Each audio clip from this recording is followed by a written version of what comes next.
تو اس کا مطلب یہ ہے کہ میں مسلمان کی حیثیت میں دنیا سے جاؤں. ایک سوال کر رہے ہیں. وہ سوال کیا تھا؟ انہیں کہنے لگے مشرکین مکہ کو تلوار نیزے بھالے یعنی ہتھیار اپنے سنبھال کر سب کے سب اس طرح سے خبیب بن عدی کے گرد کھڑے ہوئے قتل کرنے کی تیاری ہے. اور یہ کہہ رہے ہیں 2 رکعت نماز پڑھنے دو. چلے جی پڑھنا شروع کی نماز. اور سیدنا عامر کہتے ہیں اتنے سکون والی اور اتنی خوبصورت نماز میں نے نہیں دیکھی کہ جتنی خبیب بن عدی نے پڑھی. اور اس کے بعد کہتے ہیں جب وہ نماز سے فارغ ہو گئے تو نماز سے فارغ ہونے کے بعد اللہ اکبر نماز سے فارغ ہونے کے بعد انہوں نے کہا کہ مجھے اس نماز میں اتنا لطف آ رہا تھا کہ میری خواہش تھی کہ میری نماز چلتی رہے, میں یہ نماز پڑھتا چلا جاؤں, لیکن پھر ذہن کے کسی گوشے میں یہ خیال جو ہے وہ اس طرح سے آیا کہ یہ سمجھیں گے کہ میں ڈر چکا ہوں, میں خوفزدہ ہو چکا ہوں, یہی وجہ ہے کہ میں نے نماز ختم کر دی. اور اس کے بعد پھر دیکھیں چاروں طرف سے لوگ جو ہے وہ حملہ آور ہوتے ہیں اور مختلف قسم کے وار کیے جا رہے ہیں. جو جہاں چاہتا ہے وہ وہاں پر وار کرتا ہے اور جو ہے خبیب بن عدی کے جسم سے خون کے فوارے اٹھ رہے ہیں.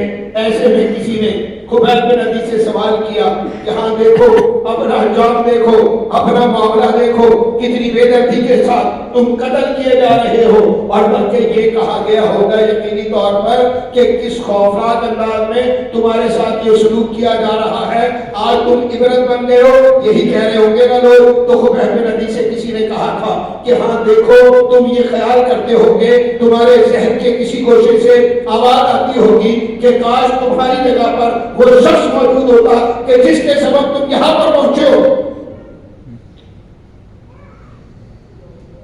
واللہ میں دیکھتا ہوں کہ مدینے والے جب محمد صلی اللہ علیہ وسلم کو دعوت دینے کے لیے آئے تھے اور آ کر کہہ رہے تھے مدینے چلے جاؤ, مدینے آ جائیں. اللہ کے نبی علیہ السلام عباس بن عبد المطلب اسلام قبول نہیں کیا تھا, ڈرایا تھا ان کو کہ ساری دنیا کی دشمنیاں بولو گے تم.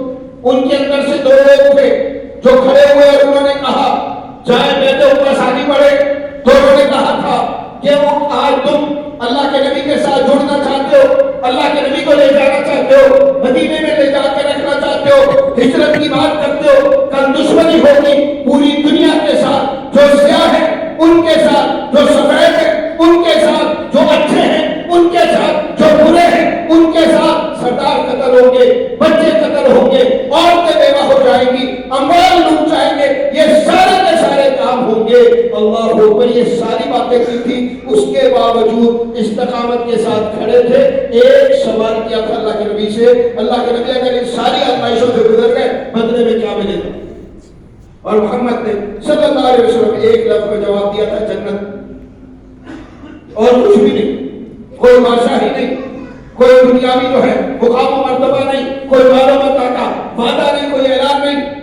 یہاں دیکھ لیجئے خبیب کو کہا جا رہا ہے رضی اللہ تعالیٰ عنہ کہ خبیب بات سنو ذرا, اگر تم یہاں پر آ گئے ہو اور اس بے دردی کے ساتھ قتل کیے جا رہے ہو, ہاتھ کاٹا جا رہا ہے, پاؤں پر وار ہو رہا ہے, سر پر وار ہو رہا ہے, جسم پر جگہ جگہ پر زخم ہے, خون کے فوارے اٹھ رہے ہیں, تو ایسے میں لازمی طور پر تمہارے ذہن کے کسی گوشے میں خیال تو آیا ہوگا نا کہ وہ محمد صلی اللہ علیہ وسلم جن کے سبب تم یہاں پر پہنچے ہو, کاش وہ تمہاری جگہ پر ہوتے.